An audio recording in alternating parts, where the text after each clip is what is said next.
பல நேரங்களில் நாம கோவப்படுறோம். கோவப்படும் போது இவங்க பண்றதெல்லாம் கண்டிப்பா சரியில்லை, நம்ம கோவப்படுறதுல என்ன தப்பு இருக்கு அப்படின்னு சொல்லி நம்ம கண்டிப்பா யோசிச்சிருப்போம். ஆனா நீங்க எப்பெல்லாம் கோவப்பட்டிருக்கீங்களோ அப்பெல்லாம் ஒரு விஷயத்தை நோட் பண்ணிருக்கீங்களா? நாம நம்மளுடைய நிம்மதியை இந்த கோபத்தால இழக்கிறோம். நம்மளுடைய நிம்மதியை இந்த கோபம் ரொம்பவே பாதிக்கும், மன நிம்மதியை பாதிக்கும். இன்னும் கரெக்டாக சொல்லணும்னா நம்ம நிம்மதியை மட்டும் கிடையாது, நம்ம கோவப்படுறதுனால நம்மளோட நிம்மதி, நம்ம ஃபேமிலி மெம்பர்ஸோட நிம்மதி, நம்மளுடைய நண்பர்களோட நிம்மதி, ஏன் நம்மளுடைய வெல்விஷர்ஸோட நிம்மதி, அவங்களோட நிம்மதி கூட பாதிக்கப்படும். இவங்க எல்லாரையுமே நீங்க கோவப்படும் போது பார்த்துருக்கீங்களா? அவங்களும் பயங்கரமா டிஸ்டர்ப் ஆகி அவங்களும் ரொம்ப சங்கடப்பட்டு இருப்பாங்க. காரணம் என்ன அப்படின்னா அவங்களுடைய நிம்மதியும் உங்க கோபத்தால பாதிக்கப்படுது, அவங்களுடைய மன நிம்மதி உங்களுடைய கோபத்தால பாதிக்கப்படுது அப்படிங்கறதா அதுக்கான காரணம். நம்ம படுற கோபத்தினால இவ்வளவு பிரச்சனைகள் வருது, ஆனா நம்ம சாதாரணமாக இதை கடந்து போயிடுவோம். இப்படிப்பட்ட கோபம் உண்மையிலேயே நமக்கு தேவைதானா அப்படிங்கிற ஒரு கேள்வி ரொம்ப நேச்சுரலாவே, ரொம்ப இயற்கையாவே நமக்குள்ள வருது.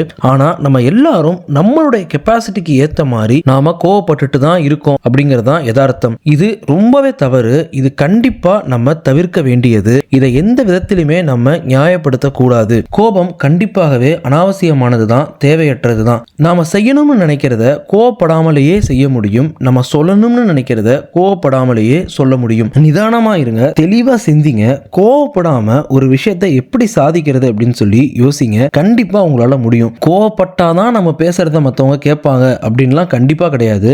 இந்த வீடியோல பொறுமையா இருக்கிறதுக்கான 5 டிப்ஸ் என்னென்ன அப்படிங்கிறத பார்ப்போம். First, listening. நம்மள பல பேர் மற்றவங்க சொல்றத காது கொடுத்து கேட்கறதே கிடையாது. மற்றவங்க சொல்றத ஒரே ஒரு நிமிஷம் கேட்டுட்டு நமக்கு ஒத்து போகாத ஏதாவது ஒரு விஷயத்த அவங்க பேசியிருந்தா உடனே குறுக்கிட்டு வாக்குவாதத்தில் ஈடுபட்டுருவோம். இது ஒரு மிகப்பெரிய ஒரு தவறு. மற்றவங்க பேசுறத எங்கேயுமே எப்பயுமே நம்ம முழுசா கண்டிப்பா காது கொடுத்து கேட்கணும். பிறர் பேசும்போது குறுக்கிட்டோம் அப்படின்னா அது பேசுறவங்கள பயங்கரமா டிஸ்டர்ப் பண்ணும். அதனாலேயே பேசுறவங்க கோவப்பட்டுறலாம். அதுவே வாக்குவாதம், ஆர்கியூமெண்ட்டுக்கான ஒரு தொடக்க புள்ளியா அமைஞ்சாலும் அமைஞ்சிரும். ஞாபகம் வச்சுக்கோங்க. ஸோ கம்ப்ளீட்டா லிசன் பண்ணுங்க. அதுக்கப்புறம் நமக்கு என்ன கருத்து இருக்கோ அதை நம்ம வைக்கலாம். இரண்டாவது, தீர்வு. பிரச்சனைகள் அப்படிங்கறத நம்ம லைஃப்ல அவாய்ட் பண்ணவே முடியாது. இதுதான் லைஃபோட யதார்த்தம். இந்த யதார்த்தத்தை நம்ம மனசுல கண்டிப்பா ஏத்துக்கிட்டு தான் ஆகணும். இங்க ப்ராப்ளம்ஸ் அப்படிங்கிறது எப்படி வேணா வரலாம், எந்த சூழ்நிலையில வேணா வரலாம், யாரால வேணா வரலாம். நம்ம கண்டிப்பா பொறுமையா எல்லாத்துக்கும் ரெடியா தான் இருக்கணும். ஃபர்ஸ்ட், ப்ராப்ளம், பிரச்சனை வராம இருக்கிறதுக்கு என்னெல்லாம் பண்ணணும் அப்படிங்கறத நம்ம பார்க்கணும். அதுக்கான ஸ்டெப்ஸ் எல்லாத்தையும் நம்ம எடுக்கணும். நெக்ஸ்ட்,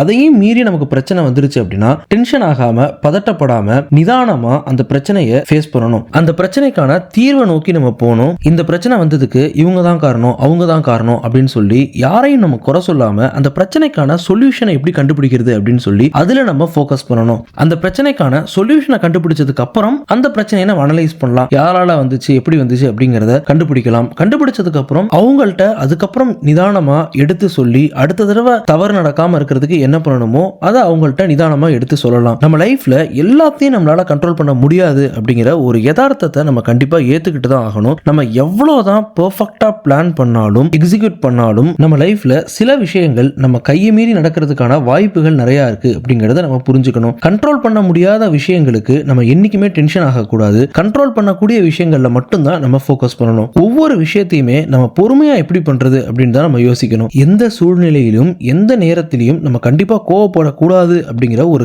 கிளாரிட்டி நம்மள்ட்ட கண்டிப்பா இருக்கணும். அந்த ஒரு தெளிவு நம்மள்ட்ட கண்டிப்பா இருக்கணும். நிறைய சிச்சுவேஷன்ஸ்ல, நிறைய சூழ்நிலைகள்ல நம்ம என்ன சொல்றோம் அப்படின்னா, நான் என்ன பண்ணுவேன், அவங்க பயங்கரமா கோவப்படுத்திட்டாங்க, நான் வேற என்ன பண்றது அப்படின்னு சொல்லி ரொம்ப ஈஸியா கேர்லெஸ்ஸா நம்ம சொல்லிடுவோம். இப்படிலாம் நம்ம சொல்லிட்டு விலகிடுவோம். அப்படி இல்லாம எந்த சூழ்நிலையிலும் யார் கோவப்படுத்தினாலும் நம்ம கோவப்படக்கூடாது, என்ன நடந்தாலும் நம்ம கோவப்படக்கூடாது, நம்ம நிதானமா இருக்கணும், பொறுமையா இருக்கணும் அப்படிங்கிற ஒரு கிளாரிட்டியோட நம்ம இருக்கணும். நம்மள சில பேர் இதை கண்டிப்பா கவனிச்சிருப்பீங்க. கோவப்பட்டதுக்கு அப்புறம் நம்ம யோசிச்சு பார்த்தோம் அப்படின்னா கோவப்படுறதுக்கு முன்னாடி ஒரு பிரச்சனை இருந்திருக்கும் இல்லையா? கோவப்பட்டதுக்கு அப்புறம் பிரச்சனை அதை விட இன்னும் பெருசா தான் போயிருக்கும், இன்னும் மோசமா தான் பிரச்சனை போயிருக்கும். உதாரணத்துக்கு சாதாரணமா பேசி தீர்க்க வேண்டிய ஒரு பிரச்சனையா தான் இருக்கும். நம்ம கோவத்தினால பல வார்த்தைகளை விட்டுருப்போம். அதுக்கப்புறம் அதை தீர்க்க முடியாத ஒரு பிரச்சனையா போயிருக்கும். அதுக்கப்புறம் நம்ம மன்னிப்பு கேட்டு உட்கார்ந்து பேசி நம்ம பிரச்சனையை தீர்த்திருப்போம். ஸோ ஃபர்ஸ்டே பொறுமையா பேசி நிதானமா கோவப்படாம தீர்க்க வேண்டிய பிரச்சனையை அதுக்கப்புறம் கோவப்பட்டு நம்ம தலை குனிஞ்சு மன்னிப்பு கேட்டு அதுக்கப்புறம் அந்த பிரச்சனையை நம்ம சால்வ் பண்ணியிருப்போம். முதல்ல பொறுமையா சால்வ் பண்ணியிருந்தோம்னா இந்த தேவையற்ற ஒரு சூழ்நிலையை நம்ம அவாய்ட் பண்ணியிருந்திருக்கலாம். ஸோ